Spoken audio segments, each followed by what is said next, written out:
Remember I said there are 7 ways of factorizing an equation, right? And usually when we're factorizing an equation like a quadratic equation, we would normally use that other method called the quadratic trinomial, right? Let's look at an example. For example, if you have something like x squared plus 5x plus 6 equals to 0. If they said factorize this, we would use the quadratic trinomial by saying what? Look for two numbers. When we multiply them, they give us 6. When we add them, they give us what? 5, right? How can we achieve that? We would often list the factors of 6.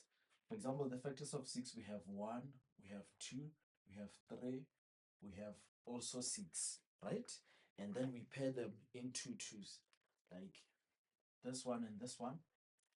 We check. When we multiply them, they give us 6, right? But what about when we add them? Do they give us 5?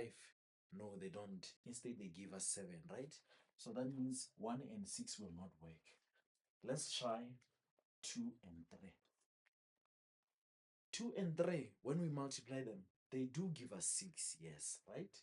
What about when we add them? Do they give us 5? Yes, they do.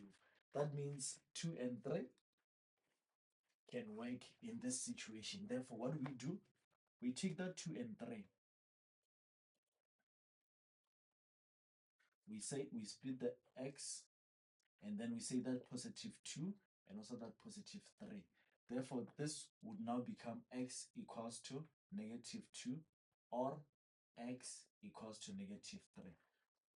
This would be our solution for this. Are we together?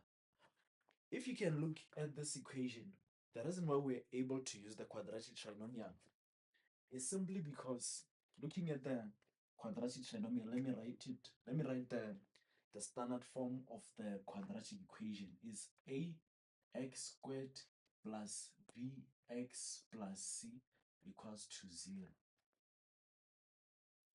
This is this is this, this would be this.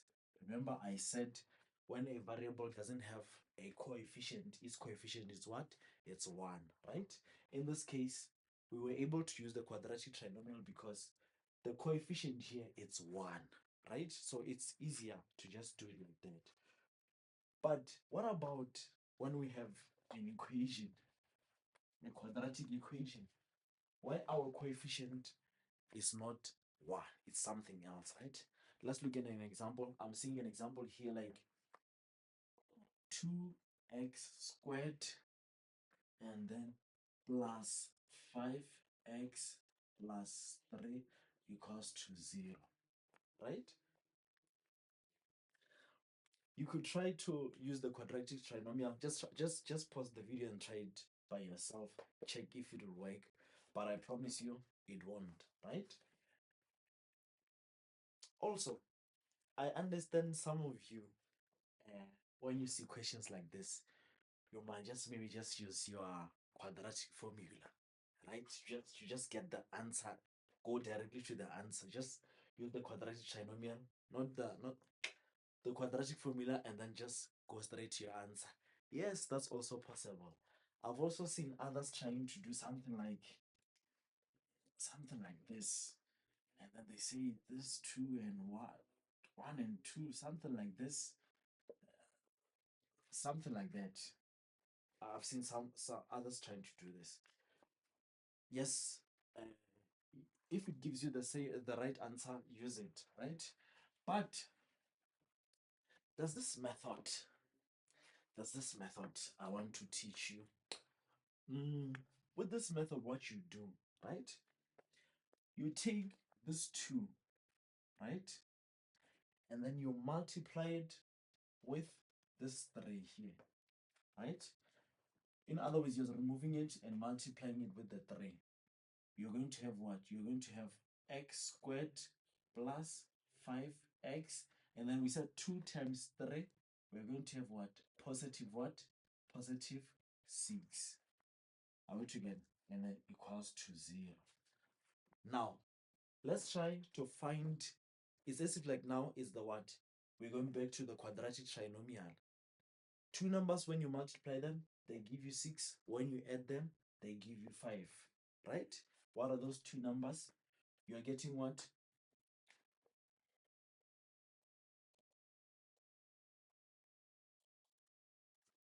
X here, X here.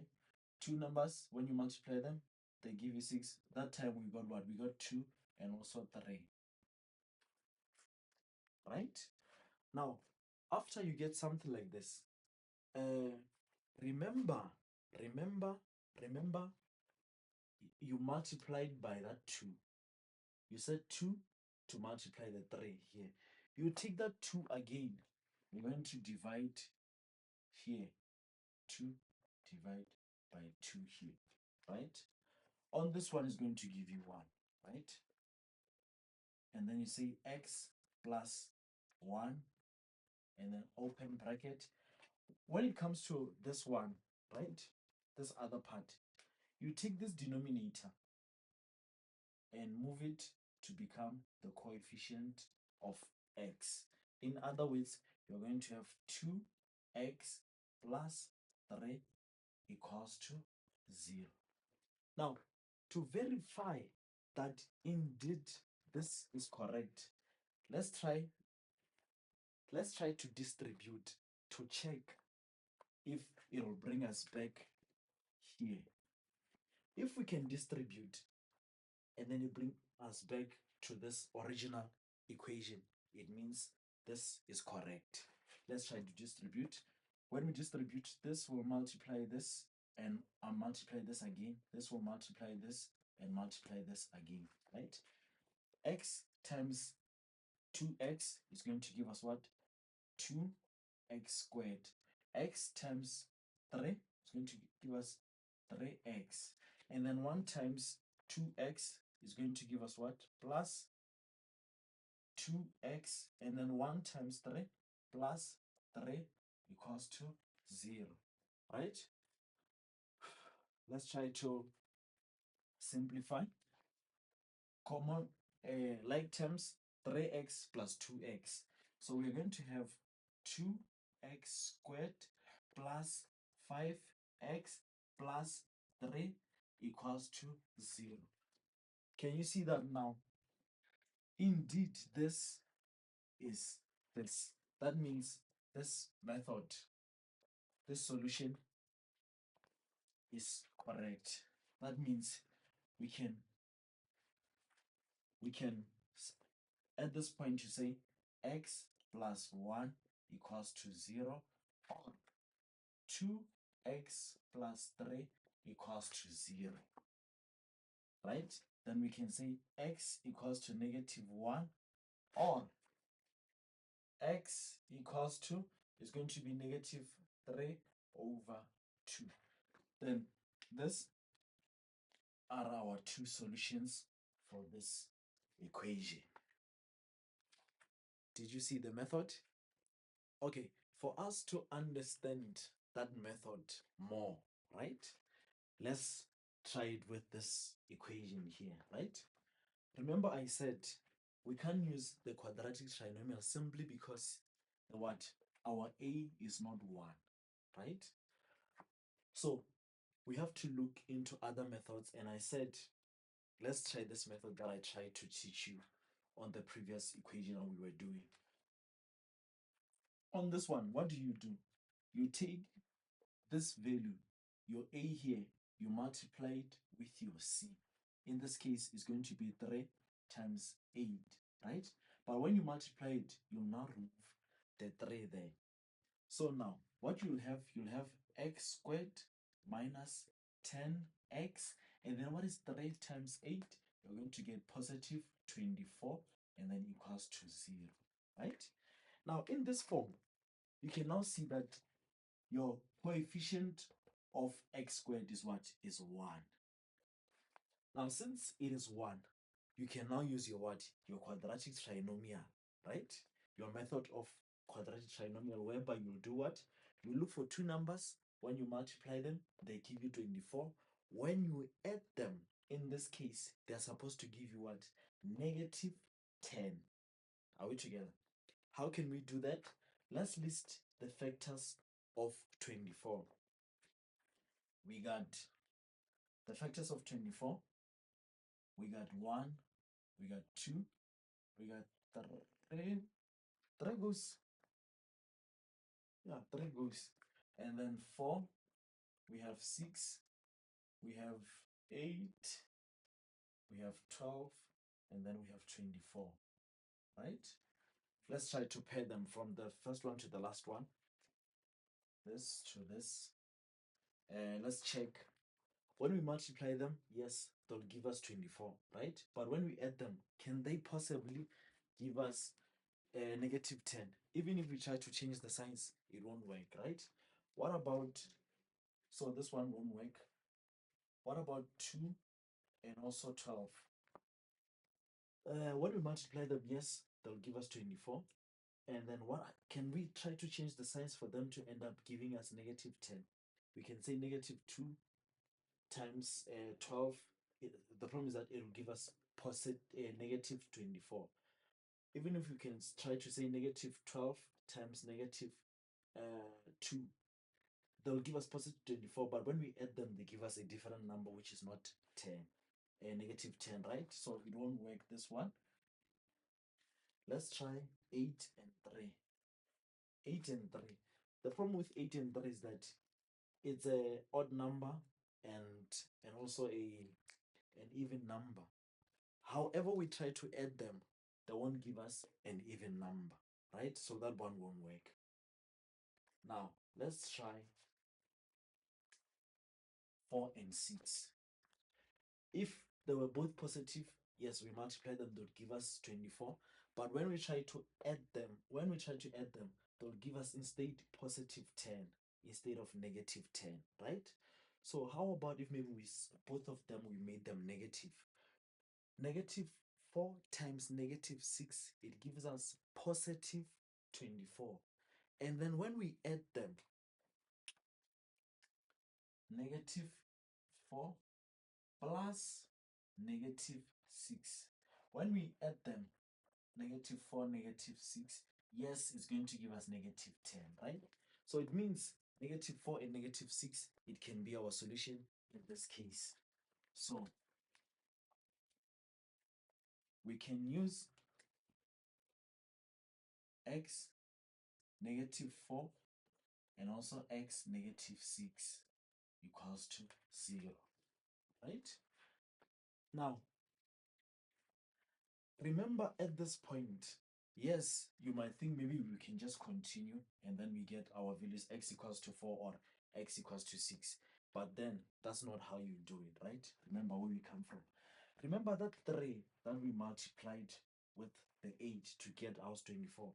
What you do, you take that 3 and then you're going to divide it by the first solution, that first number we got, and also the other factor we got, right? And then what you do here, right?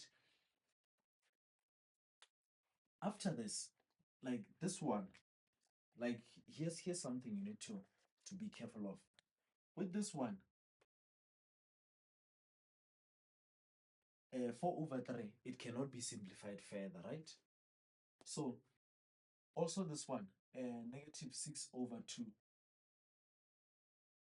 this one can be simplified further, right?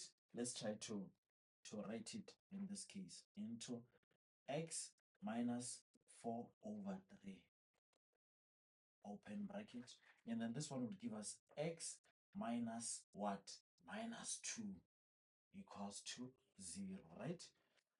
What you simply do, you take the denominators of these ones, and then you move them to be the coefficient of the x's, right?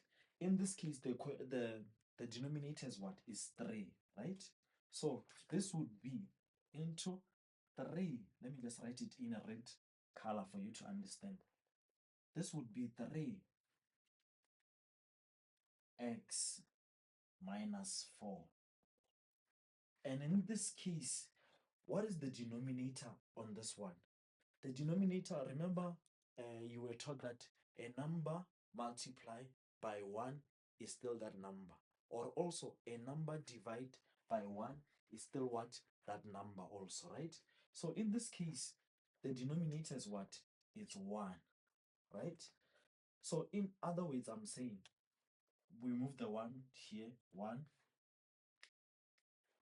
x minus 2 close bracket equals to 0. But you know that, like I said, a number multiplied by 1 is still that number. So even if you don't write it, it's okay, right?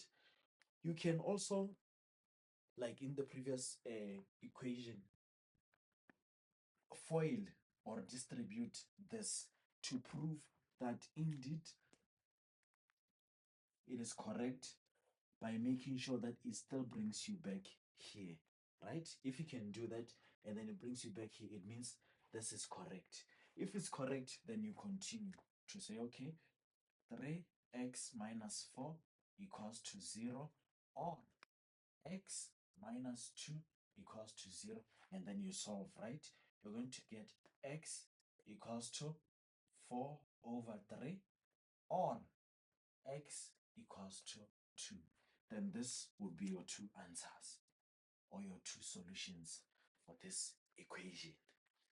Are we together? Are you sure that you understood it? If you saying you understood it, let me give you your own. Let me give you yours that you need to solve. If you're saying you understood, solve this one. If you're saying you understood, solve this one. Just solve this one. Let me check. Let me find you yours. Try this one. 6x squared and then plus x and then minus 2 equals to 0. Yes. Try out this one with that method I showed you and then comment your answer in the comment section. Are we together? I hope you learned and I hope you also get it correct. And then from now on, you just use this method to get your answer whenever your A is not 1. Are we together? This algorithm, I hope it works out for you. So see you in the next video, and I hope to see your answers in the comment section. Thank you so much.